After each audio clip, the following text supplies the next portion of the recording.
Everyone, welcome to my YouTube channel understanding chemistry. आज हम बात करेंगे रेट ऑफ रिएक्शन की, जो कि हमारा केमिकल काइनेटिक्स के अंदर एक काफ़ी इम्पोर्टेंट टॉपिक है। ये काफ़ी इम्पोर्टेंट कंसेप्ट है जिसके ऊपर हमारी केमिकल काइनेटिक्स पूरी डिपेंड करती है। तो अब हम बात करते हैं पहले कि हम बोल रहे हैं केमिकल काइनेटिक्स। तो केमिकल काइनेटिक्स क्या होती है हमारे पास? केमिकल काइनेटिक्स वो ब्रांच होती है केमिस्ट्री की जिसके अंदर हम किस चीज़ से डील करते हैं। हम क्या स्टडी करते हैं? किसी भी रिएक्शन की स्पीड या उसका रेट स्टडी करते हैं।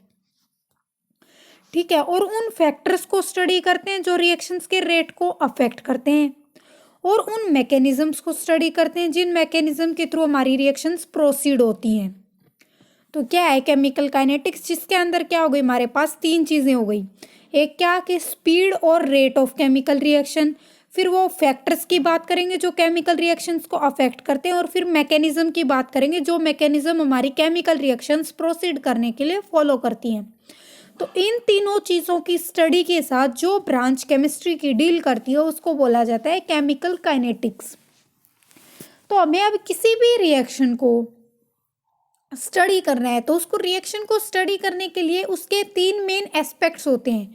कि भाई एक पहला एस्पेक्ट तो ये है कि हम बात करें किसी रिएक्शन की, तो रिएक्शन के स्टडी करने के एस्पेक्ट्स क्या होंगे?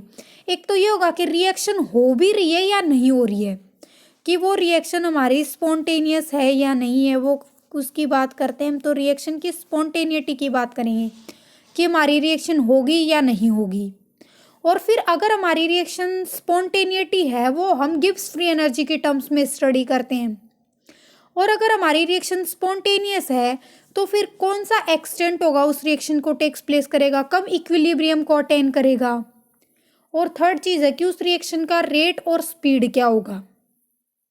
तो वो स्पीड और रेट है, देखो गिब्स फ्री एनर्जी की बात करेंगे हम स्पॉन्टेनिटी की के लिए, तो वो थर्मोडायनेमिक्स की बात हो गई। फिर हमारी स्पॉन्टेनियस रिएक्शन का एक्सटेंट क्या होगा जब इक्विलिब्रियम अटेन होगा उससे पहले, तो वो बात हो गई केमिकल इक्विलिब्रियम के अंडर। और जो रेट और स्पीड है फिर ये इनका आंसर हमारे थर्मोडायनेमिक्स के पास नहीं है, तो इनके आंसर्स के लिए हम स्टडी करते हैं केमिकल काइनेटिक्स। ठीक है, अब हमें पता है कि भाई रिएक्शन है। अब हम रिएक्शन को रेट के टर्म में अलग अलग टाइप होती है। एक तो बहुत फास्ट रिएक्शंस होती हैं जो बहुत ही जल्दी हो जाए, जैसे ऐसे रिएक्शंस जो 10⁻⁻12 टू 10⁻16 सेकंड के अंदर कंप्लीट हो जाएं, तो वो बहुत फास्ट रिएक्शंस होती हैं। फिर कुछ बहुत स्लो रिएक्शंस होती है जो मंथ्स का टाइम लेती है, महीनों का टाइम लेती है। या फिर कुछ ऐसी रिएक्शंस भी होती हैं जिनकी स्पीड मॉडरेट होती है, मतलब या तो ना ज़्यादा फास्ट ना ज़्यादा स्लो। तो ये रीज़न क्या है कि भाई कोई रिएक्शन ऐसी है जो बहुत फास्ट है, कोई बहुत ही स्लो है, और कोई एवरेज है, दोनों के बीच का है कि ना बहुत फास्ट है ना बहुत स्लो है, मॉडरेट रेट के ऊपर हो रही है। तो इस चीज़ का रीज़न क्या होता है? इस चीज़ का रीज़न ये होता है कि कोई भी रिएक्शन है उसके अंदर हमें पता है कि भाई रिएक्टेंट्स रिएक्ट करके प्रोडक्ट की फॉर्मेशन करते हैं। तो रिएक्टेंट के अंदर ऑलरेडी कुछ केमिकल बॉन्ड प्रेजेंट होता है, और फिर प्रोडक्ट के अंदर वो केमिकल बॉन्ड्स अलग बॉन्ड्स की फॉर्मेशन होती है, तभी तो वो रिएक्टेंट से अलग मिलता है हमें प्रोडक्ट, क्योंकि बॉन्ड्स का रीअरेंजमेंट होता है, अलग अलग टाइप के बॉन्ड्स बनते हैं। तो इसके अंदर क्या होगा, रिएक्टेंट के अंदर पहले बॉन्ड टूटेंगे फिर नए बॉन्ड्स की फॉर्मेशन होगी। तो यहाँ पे ब्रेकिंग एंड मेकिंग दोनों काम चल रहे हैं कि breaking and making of bond होता है। तो जो बॉन्ड है वो बॉन्ड की टाइप पे डिपेंड करेगा कि उसको ब्रेक करने के लिए या फिर उसको फॉर्म करने के लिए कितनी एनर्जी चाहिए होगी। अलग अलग बॉन्ड्स को ब्रेक या मेक करने के लिए हमें अलग अलग अमाउंट देनी पड़ती है एनर्जी की। तो एनर्जी जो इन्वॉल्व होगी, तो इस एनर्जी की जो अमाउंट डिफरेंट डिफरेंट रिक्वायर्ड है, इस वजह से जो रिएक्शन का रेट है वो भी डिफरेंट डिफरेंट होता है। ठीक है, और एक और बात आती है यहाँ पे एक्टिवेशन एनर्जी। अब एक्टिवेशन एनर्जी भी अलग अलग होती है हर एक रिएक्शन के लिए, इस वजह से भी उनका रेट अलग अलग होता है। एक्टिवेशन एनर्जी काफ़ी इंपॉर्टेंट टॉपिक है, इसकी हम आगे डिटेल में बात करेंगे। अब हम बात कर लेते हैं पहले रेट ऑफ रिएक्शन होता क्या है। तो रेट ऑफ रिएक्शन क्या होता है? रेट ऑफ रिएक्शन होता है change in concentration of any one of the reactants और प्रोडक्ट्स पर यूनिट टाइम, कि टाइम के साथ किसी एक रिएक्टेंट या किसी प्रोडक्ट की वैल्यू के अंदर, उसकी कंसंट्रेशन के अंदर क्या चेंज आ रहा है, वो चीज़ हमें देगा रेट रिएक्शन का। जैसे हम मान लें कि हमने एक हाइपोथेटिकल रिएक्शन मान ली कि हमारा रिएक्टेंट से आर से पी प्रोडक्ट बन रहा है, आर रिएक्टेंट है और पी प्रोडक्ट बन रहा है, तो रेट क्या होगा, रेट हमारा होगा decrease in concentration of reactant upon time interval. Time interval मतलब कितना टाइम चाहिए हो रहा है उस रिएक्टेंट की कंसंट्रेशन को डिक्रीज होने में, या फिर प्रोडक्ट की कंसंट्रेशन को इंक्रीज होने में कितना टाइम लग रहा है, increase in concentration of product P by time interval. अब हमने बोला decrease in concentration of reactant and increase in concentration of product, तो इसका क्या मतलब हुआ, देखो हमारी ये रिएक्शन हमने ऐसे बोला तो इसका मतलब रिएक्टेंट से प्रोडक्ट फॉर्म हो रहा है और हमारी रिएक्शन कहाँ चल रही है, फॉरवर्ड डायरेक्शन में चल रही है। तो जब रिएक्शन फॉरवर्ड डायरेक्शन में चलेगी तो हमारा रेट जो रिएक्टेंट है उसके अमाउंट डिक्रीज होगी, क्योंकि वो प्रोडक्ट में कन्वर्ट होता जाएगा टाइम के साथ साथ। जितना ज़्यादा टाइम मिलेगा उतना ही ज़्यादा अमाउंट ऑफ रिएक्टेंट हमारे प्रोडक्ट के अंदर कन्वर्ट हो चुकी होगी। तो इस वजह से हमारा जो रिएक्टेंट है उसकी कंसंट्रेशन तो डिक्रीज होती है और प्रोडक्ट की कंसंट्रेशन हमारी इंक्रीज होती है। ठीक है, तो ये बात हो गई क्या, decrease in concentration of reactant upon time interval और increase in concentration of product upon time interval को हम एक्सप्रेस कर सकते हैं एज रेट ऑफ रिएक्शन।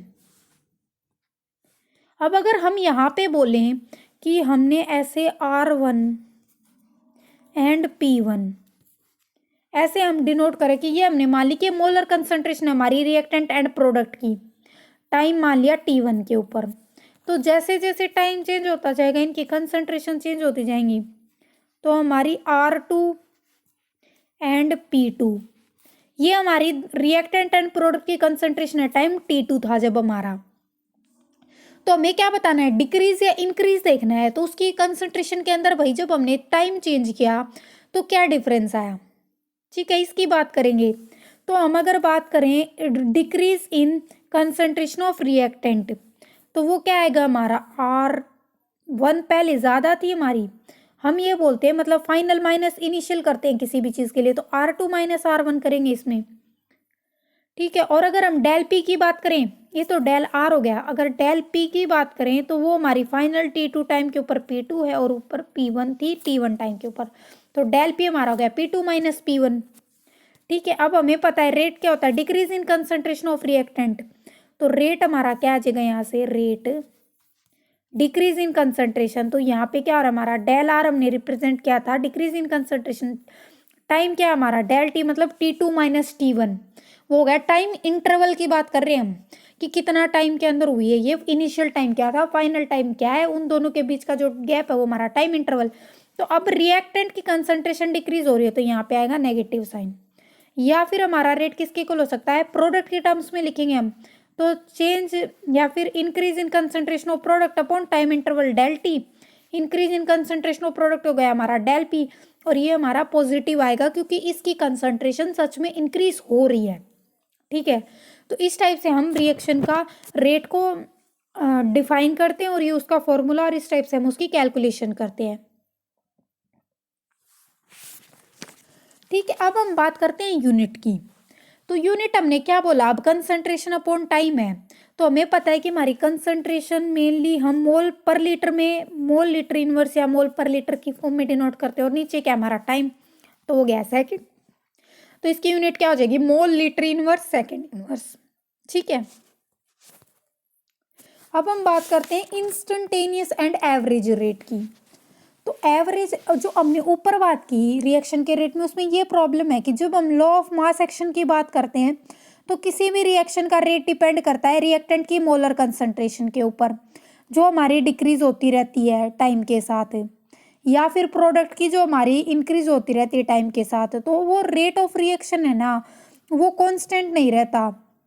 तो जो रेट ऑफ रिएक्शन हमने ऊपर बताया वो हमारा एवरेज रेट ऑफ रिएक्शन है, कि हमने एक वैल्यू निकाल दी कि भाई ये रिएक्शन और इसका ये रेट है, पर वो रेट कांस्टेंट नहीं रहता through out the completion of reaction, कि जैसे जैसे रिएक्शन कंप्लीशन की तरफ जाएगी तो उसका रेट भी चेंज होता रहता है। तो जो हमने रेट की वैल्यू निकाली वो है हमारा एवरेज रेट ऑफ रिएक्शन, जो आया था हमारा क्या कि minus change in concentration of reactant upon delta T, या फिर plus of change in concentration of product upon delta T.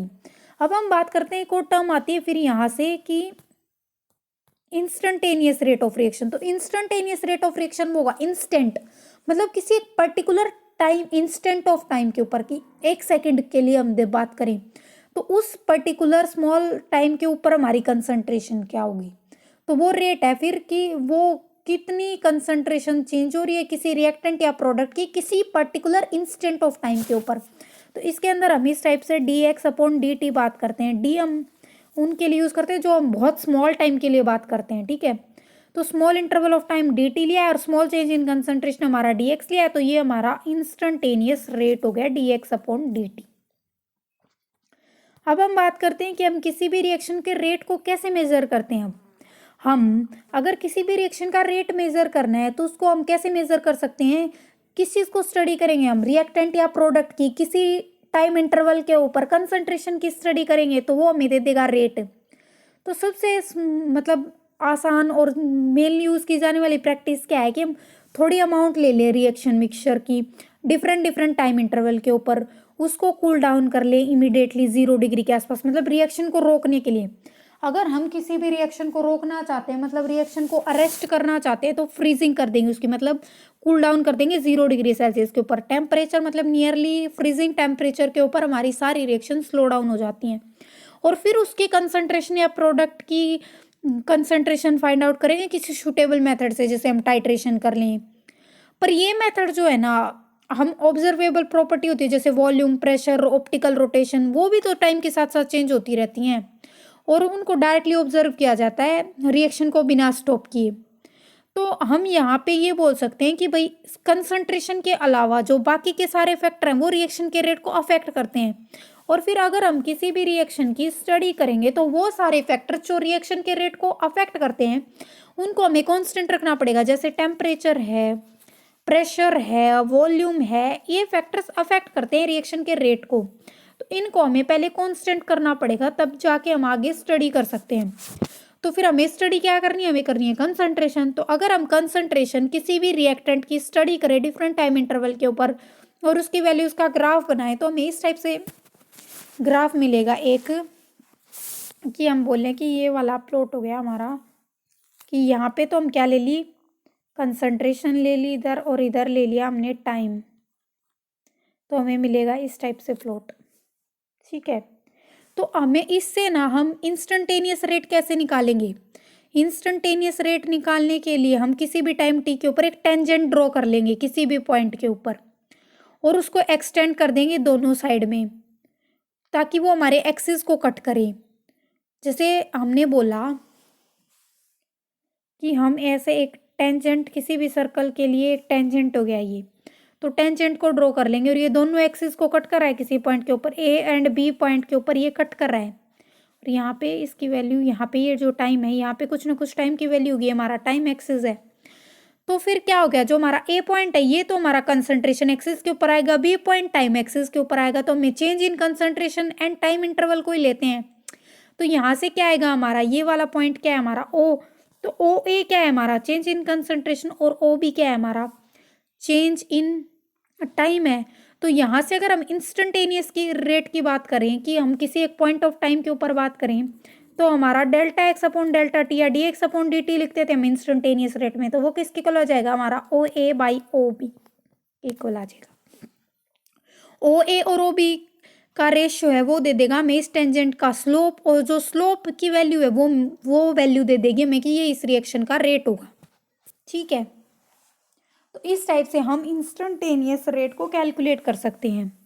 अगर हम बात करें, हमें कैलकुलेट करना है टोटल एवरेज रेट, तो एवरेज रेट के लिए हम ऐसा करेंगे कि जैसे हमारा ये कर्व था कंसंट्रेशन वर्सेस टाइम का, तो जैसे हमारा ये कर्व था तो इसमें हम जैसे ये इस पर्टिकुलर टाइम के ऊपर तो ये वाली कंसंट्रेशन है हमारी, और ये वाले पर्टिकुलर टाइम के ऊपर, ये पर्टिकुलर टाइम के ऊपर हमारी कंसंट्रेशन ये है, ये पर्टिकुलर टाइम के ऊपर कंसंट्रेशन ये है। तो हमारा एवरेज रेट क्या होता है, एवरेज रेट होता है हमारा कि change in concentration of reactant and time interval. तो ये वाला ये जो एक्सिस है ये दे देगा हमें कि यहाँ पे ओ है, यहाँ पे हमारी कंसंट्रेशन x1 है, यहाँ पे x2 है, यहाँ पे टाइम t1 है, यहाँ पे टाइम t2 है। तो यहाँ से हमारा minus delta R upon delta T क्या आ जाएगा, ऊपर concentration change x2 minus x1 और नीचे time interval t2 minus t1। तो इस टाइप से हम एवरेज रेट को भी कैलकुलेट कर सकते हैं। अब हम बात करते हैं कि हम किसी भी रिएक्शन के रेट को किस तरह से एक्सप्रेस करते हैं। एक्सप्रेसिंग, जैसे एक्सप्रेशन करने के लिए हम कोई भी एग्जाम्पल की बात करें, जैसे मान लो हमने एग्जाम्पल ले लिया एक रिएक्शन का, जैसे हम अगर PCl5 की रिएक्शन लें तो हमें क्या प्रोडक्ट मिलेंगे, PCl3 प्लस Cl2। ठीक है, अब 1 मोल है PCl5 का, वो डिसोसिएट होके 1 मोल तो PCl3 का बना रहा है और 1 मोल Cl2 का बना रहा है। मतलब जो स्टोइकियोमेट्रिक कोफिशिएंट है रिएक्टेंट का और प्रोडक्ट का वो सेम है। तो इस केस में जो रिएक्शन होगी हमारी, रेट होगा वो सेम होगा, चाहे हम उसको decrease in concentration of PCl5 की टर्म में एक्सप्रेस कर लें या फिर increase in concentration of PCl3 and Cl2 की टर्म्स में एक्सप्रेस कर लें। ठीक है, इनकी स्टोइकियोमेट्री सेम है। तो जिन रिएक्शन की स्टोइकियोमेट्री सेम होती है उन रिएक्शंस के केस में हमारा रेट जो है वो सेम आता है, चाहे हम decrease in concentration of reactant की टर्म्स में बात करें या increase in concentration of products के टर्म में बात करें। अगर हम एक और एग्जांपल लेके चलें, जैसे देखो कि अगर हम बात करें, जैसे हमारा 2N2O5 है, यहाँ पे 4 मोल्स ऑफ NO2 की फॉर्मेशन हो रही है और 1 मोल O2 का बन रहा है। तो हमारे पास N2O5 के तो 2 मोल थे, यहाँ पे 4 मोल N2O के NO2 के बन गए और 1 मोल O2 का बन गया। तो रिएक्टेंट के 2 मोल थे और प्रोडक्ट के यहाँ पे एक 4 मोल प्रोडक्ट बन रहा है, एक 1 मोल प्रोडक्ट बन रहा है। तो अब ये रिएक्शन जो है इसमें जो स्टोइकियोमेट्रिक कोफिशिएंट्स हैं वो सेम नहीं है। यहाँ पे रेट ऑफ डिकम्पोजिशन और रेट ऑफ फॉर्मेशन दोनों के ऊपर रेट डिपेंड करेगा और वो अलग अलग होगा। ठीक है, तो इसमें इनकी जो स्टोइकियोमेट्री है ये 2 मोल्स, 4 मोल्स, 1 मोल्स ये चीज़ें भी अफेक्ट करेंगी। ठीक है, अगर हम rate of disappearance of N2O5 की टर्म में बात करें तो यहाँ से रेट क्या होगा फिर, कि हम रेट बात करें डिसअपियरेंस ऑफ N2O5 की टर्म्स में। ठीक है, तो क्या आएगा हमारा रेट -D N2O5 की कंसंट्रेशन के अंदर चेंज बाय टाइम इंटरवल, इस टाइप से आ गया। फिर अगर हम N2O की फॉर्मेशन की टर्म्स में बात करें तो आ जाएगा +D NO2, सॉरी NO2 की फॉर्मेशन होगी यहाँ पे NO2/dt और O2 की फॉर्मेशन होगी उसके टर्म्स में आ जाएगा +DO2/dt। ठीक है, ये रेट्स की वैल्यू तो आ गई, पर ये जो रेट्स की वैल्यू है ये इक्वल नहीं है, क्योंकि जब हमारे 2 मोल N2O5 के डिकम्पोज हुए थे, जब 4 मोल तो NO2 का बना था और 1 मोल O2 का बना था सेम टाइम के ऊपर, तो जो rate of decomposition of N2O5 है वो ट्वाइस है as rate of formation of O2। ठीक है, और जो rate of formation of NO2 है वो 4 टाइम्स है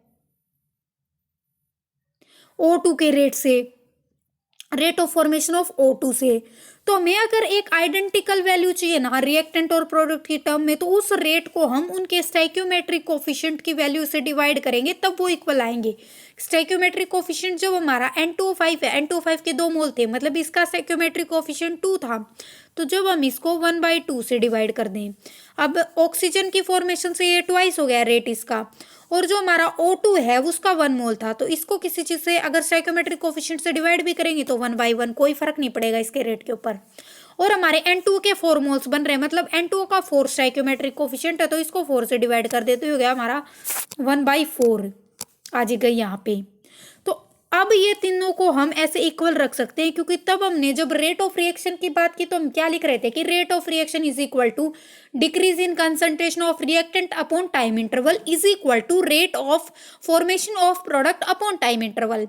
ठीक है, पर इन जिस केस में हमारे स्टोइकियोमेट्रिक कोफिशिएंट अलग अलग होते हैं उस केस में हम पर्टिकुलर रिएक्टेंट या प्रोडक्ट को उसके स्टोइकियोमेट्रिक कोफिशिएंट नंबर से डिवाइड कर देते हैं, तब उनका रेट सेम करने के लिए, आइडेंटिकल वैल्यू लेने के लिए। ठीक है, तो ये N2O5 की बात थी। अब हम सिमिलरली अगर रिएक्शन की बात करें, मान लो N2 + 3H2 मिलके हमारी फॉर्मेशन हो रही है NH3 की, और यहाँ पे 2 मोल बन रहे हैं NH3 की। ठीक है, अब इस रिएक्शन का हम अगर रेट की बात करेंगे तो हमारा रेट क्या आएगा -D। अब कितने क्या है स्टोइकियोमेट्रिक कोफिशिएंट N2 का 1 है, तो N2 की कंसंट्रेशन डिक्रीज हो रही है, ये किसके इक्वल होगा हमारी H2 की कंसंट्रेशन भी डिक्रीज हो रही है, H2 की कंसंट्रेशन अपॉन टाइम इंटरवल। अब यहाँ पे नंबर ऑफ मोल्स कितने हैं, इसकी स्टाइकियोमेट्रिक कोफिशिएंट 3 है, तो इसको स्टाइकियोमेट्री से डिवाइड करेंगे और फिर प्लस आएगा NH3 की कंसंट्रेशन की टर्म्स में रेट, तो dNH3/dt, और यहाँ पे इसका स्टोइकियोमेट्री 2 है तो इसको 1/2 से डिवाइड करेंगे, तब ये रेट इक्वल आएगा। तो इस टाइप से हम किसी भी रिएक्शन के रेट को एक्सप्रेस कर सकते हैं, चाहे उसकी स्टोइकियोमेट्री सेम होगी तो सब सारा रेट इक्वल हो जाएगा, चाहे वो हम decrease in concentration of reactant या फिर increase in concentration of product की टर्म्स में किसी भी टर्म में एक्सप्रेस करें। और अगर स्टोइकियोमेट्री डिफरेंट है तो हम उसके रेट को सेम करने के लिए उस पर्टिकुलर रिएक्टेंट या प्रोडक्ट की टर्म्स में जो हम रेट एक्सप्रेस कर रहे हैं वो उसके स्टोइकियोमेट्रिक कोफिशिएंट से उसको डिवाइड कर देंगे, तब हमारा रेट इक्वल हो जाएगा। ठीक है, अब अगर हम इस रिएक्शन को जनरलाइज करने के लिए हम ले लिया कि भाई हमारे 2 रिएक्टेंट हैं, ठीक है, और 2 ही बन रहे हैं हमारे प्रोडक्ट, इस टाइप से। ठीक है, तो यहाँ पे A रिएक्टेंट और B रिएक्टेंट और इसकी stoichiometry small a and small b है, और यहाँ पे x एंड y हमारे प्रोडक्ट है and small x and small y इनके स्टोइकियोमेट्रिक कोफिशिएंट है। तो यहाँ पे इनका रेट किस टाइप से लिखेंगे हम, पहले तो आएगा -1/a लिखेंगे इसको, ए की चेंज के अंदर concentration upon time interval 1/a से डिवाइड करेंगे, इज इक्वल टू माइनस आएगा क्योंकि b भी हमारा रिएक्टेंट, तो 1/b dB/dt, ये तो गए रिएक्टेंट्स की टर्म में, इसकी स्टोइकियोमेट्री से डिवाइड करेंगे इसको पक्का। फिर यहाँ पे प्लस आएगा, अब हमारे रिएक्टेंट की टर्म्स में माइनस आता है, प्रोडक्ट की टर्म में हमारा प्लस में आता है। ठीक है, ये हो गया, और ये किसके इक्वल होगा, हमारा 1/y, यहाँ पे ऊपर y की कंसंट्रेशन और टाइम इंटरवल। तो इस टाइप से हम किसी भी रिएक्शन के रेट को एक्सप्रेस कर सकते हैं। ठीक है, अब हम बात करेंगे उन फैक्टर्स की जो हमारी किसी भी रिएक्शन के रेट को अफेक्ट करते हैं। तो कौन कौन से फैक्टर्स हमारी रिएक्शन के रेट को अफेक्ट करते हैं। फर्स्ट फैक्टर है नेचर ऑफ रिएक्टेंट।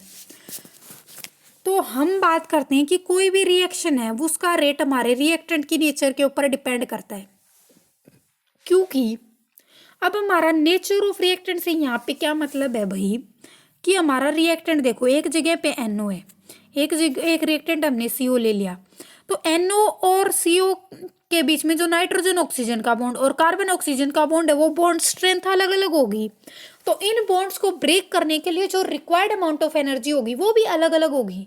और हमने बात की थी कि अगर एनर्जी रिक्वायरमेंट या फिर जो एनर्जी है उसकी रिक्वायरमेंट अलग अलग है हमारी, तो हमारी जो रेट ऑफ रिएक्शन है वो अलग अलग होगा। तो इस टाइप से हमारे रिएक्टेंट के नेचर के ऊपर रिएक्शन का रेट डिपेंड करता है। ठीक है, फिर नेक्स्ट फैक्टर हमारा कंसंट्रेशन ऑफ रिएक्टेंट, कि रिएक्टेंट की हम क्या कंसंट्रेशन ले रहे हैं। तो जितना ज़्यादा रिएक्टेंट की कंसंट्रेशन होगी उतनी फास्ट रिएक्शन होगी, और जब कंसंट्रेशन की जो रिएक्टेंट है उसकी कंसंट्रेशन कम होगी तो उतना ही हमारा रिएक्शन का रेट डिक्रीज होगा। फिर नेक्स्ट फैक्टर है टेम्परेचर। जैसे टेम्परेचर हमारे रिएक्शन रेट के डायरेक्टली प्रोपोर्शनल होता है, जितना हम टेम्परेचर इंक्रीज करेंगे उतना ही हमारा रिएक्शन का रेट इंक्रीज होगा।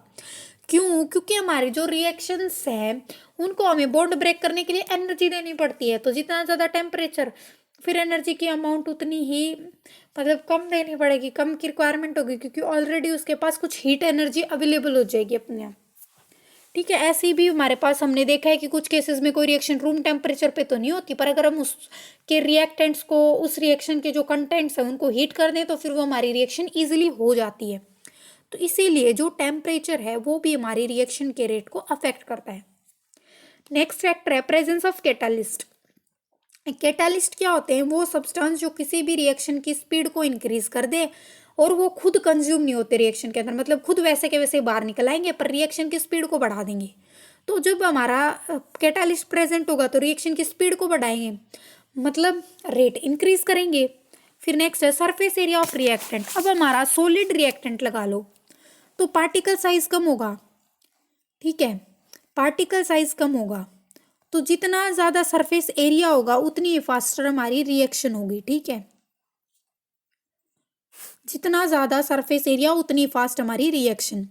Presence of light. अब कई रिएक्शंस होती हैं जो हमारी डार्क के अंदर नहीं होती। ठीक है, उन रिएक्शंस को हम जो सिर्फ लाइट की प्रेजेंस में ही टेक प्लेस करते हैं, ऐसे रिएक्शंस को हम फोटोकेमिकल रिएक्शंस बोलते हैं। तो अगर हमें कोई फोटोकेमिकल रिएक्शन करवानी है तो फिर उस रिएक्शन को लाइट की रिक्वायरमेंट होगी। अगर उस रिएक्शन को हम डार्क इन्वायरमेंट के अंदर टेक प्लेस कराना चाहेंगे तो वो रिएक्शन वहाँ पे होगी नहीं, या तो बहुत ही स्लो होगी, तो मतलब उसका रेट ऑटोमेटिकली डिक्रीज हो जाता है। तो इस टाइप से जो फैक्टर्स है हमारी रिएक्शन के रेट को, वो है nature of reactants, concentration of reactants, temperature, pressure of catalyst, surface area of reactants and presence of light. ठीक है, तो आज के वीडियो में इतना ही। आज हमने बात कर ली किसी भी रिएक्शन के रेट की, average rate and instantaneous rate की। उस रेट को कैसे हम एक्सप्रेस करेंगे, कैसे उसको हम मेजर कर सकते हैं, कौन कौन से फैक्टर्स हैं जो हमारी किसी भी रिएक्शन के रेट को अफेक्ट करते हैं। अगर आपको इन सब के अंदर कोई भी डाउट हो तो आप कमेंट्स में पूछ सकते हैं। Thank you.